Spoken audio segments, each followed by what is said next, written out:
gudoomiyaha gobolka Togdheer Maxamed Muuse Diri ayaa maanta tababar uga socday magaalada Burco ee xarunta gobolka Togdheer u soo xidhay saraakiisha ciidanka asluubta ee xabsiyada dalka Soomaaliland. Tababarkan ayaa mid sare loogu qaaday aqoonta maamulka saraakiisha ciidanka asluubta ee gobolada Soomaaliland waxaana tababarkan maanta la soo xidhay maalgelisay hay'adda qaramada midoobay ee UNODC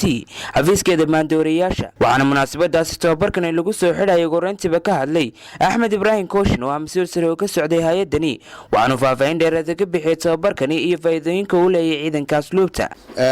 inaan halka ku qaadanay tababar fiican oo isugu jira qaybaha baadhista sida wax loo baadho waa qaybaha uu tababarka ka koobnaa waxa ka boonay hanaanka dadka loola xiriiro waxa kale oo halka ku qaadan siyaabaha loo diiwaan geliyo siyaabaha diiwaangelinta kala duwan xabsiyada loo sameeyo siyaabaha security-ga xabsiga loo ilaaliyo siyaabaha la isku wargeeyo waxa ugu muhiimsan iyadoo aad uga hadalay xuquuqul insaanka inay xuquuqda aynu dhowro oo ilaalino haday gudaha xabsiga tahay iyo haday dibadda xabsiga tahay.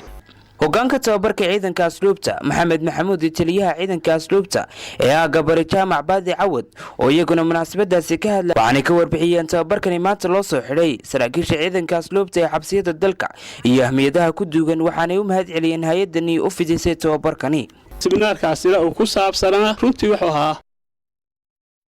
oo xabsiyada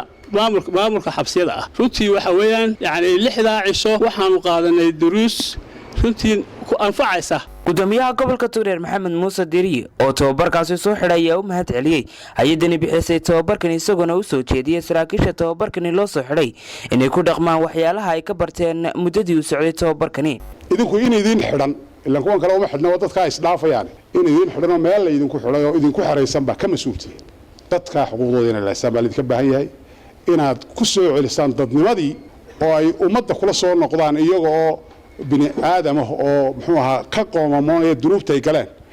oo dabadeedna isku dayayeen dib ugu noqon baa idinka baahay ku abru lahaabati. tababarkan oo soconaya muddo 6 cisho ah isla markaasina ay ka faa'iideysanayeen saraakiisha ciidanka asluubta ee xabsiyada dalka Soomaaliland ayaa mid faa'iidooyin kala duwan ugu fadhiya ciidanka asluubta. waa Khalid Bakeyle shabakada caalamiga ee Ictiraaf News Burco.